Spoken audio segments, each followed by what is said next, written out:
lepas baru repair aircon system full set. Compressor, condenser, cooling coil semua. Compressor recon sudah jam terbakar. Dia saya bawa hari itu pagi ada bau hangus tu. And then ada asap dari depan enjin kereta. So saya cepat-cepat berhenti lah tengok compressor sudah jam dia ada asap keluar. Alamak. And then kemudian yang compressor recon itu warranty cuma 3 bulan saja. Sudah tak ada warranty itu compressor. Habis lah. Berapa wang sudah spend hari itu? 1,000.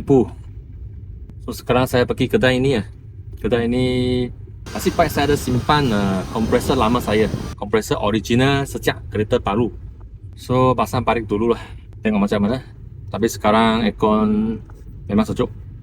Sudah 1 minggu dah ada aircon pakai.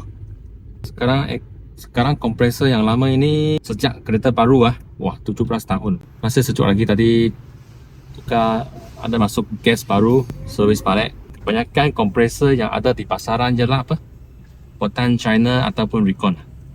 Sakit kepala ini masalah aircon. Kena berhati-hati kalau pakai Recon kena tengok kualiti dia. Jadi kompresor sekarang boleh jalan sejuk. Korang ada modified kompresor yang lain contohnya daripada kereta yang lain yang lebih besar, memang dia sejuk ke? Kalau ada apa cadangan boleh komen bawah lah. Alright, sampai sini dulu hari ini.